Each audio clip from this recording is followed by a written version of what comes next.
جس بندے میں دو نعمتیں ہو نا، ایک تقوی اور ایک صبر، اس کو اللہ تعالیٰ دنیا کے اندر سرخروئی عطا فرماتا ہے، عزتوں سے نوازتا ہے۔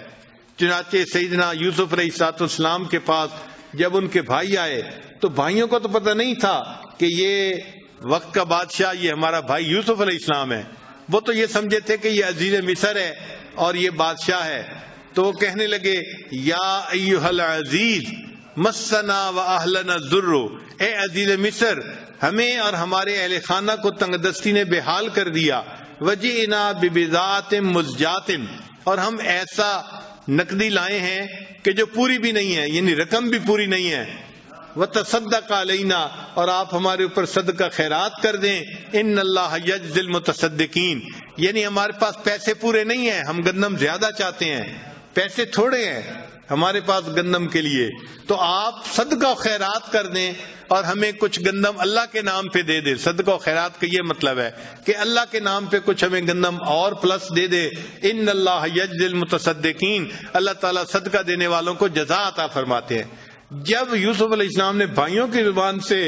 یہ بات سنی کہ یہ مجھ سے بھیک مانگ رہے ہیں، یہ بھی تو آخر نبی علیہ السلام کے بیٹے ہیں، اس حال میں پہنچ گئے کہ مجھ سے میرے سامنے کھڑے بھیک کر مانگ رہے ہیں، اللہ کے نام پہ سوال کر رہے ہیں، تو یوسف علیہ السلام نے اس وقت راز کھولتے ہوئے پوچھا ما فعلتم بیوسف، تم نے یوسف کے ساتھ کیا معاملہ کیا تھا؟ تو بھائی تو اس کی توقع نہیں رکھتے تھے کہ کوئی یوسف کا نام بھی جانتا ہوگا، انہوں نے تو اپنے طور پہ ان کو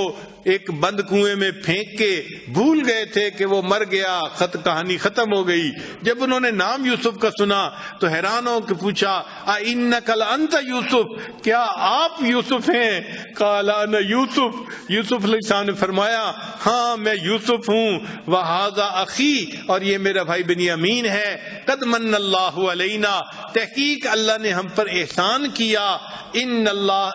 انہ من یتق و یصبر، بے شک جو بندہ تقوی اختیار کرتا ہے اور اپنے اندر صبر و ضبط پیدا کرتا ہے، فإن اللہ لا یضیع اجر المحسنین، اللہ ایسے نیکوکاروں کے اجر کو ضائع نہیں کیا کرتے، اللہ ان کو فرش سے اٹھا کے عرش پہ پہنچا دیا کرتے ہیں، اور بغیر اللہ برادری کے ان کو عزتیں دیتے ہیں اور بادشاہت عطا فرما دیتے ہیں۔ تو یہ تقوی اور صبر دونوں نعمتیں ہیں، اللہ تعالیٰ سے مانگیں، اللہ تعالیٰ ہمیں تقوی بھی عطا فرمائے اور صبر کی زندگی بھی عطا فرمائے۔ وآخر دعوانا ان الحمد للہ رب العالمین۔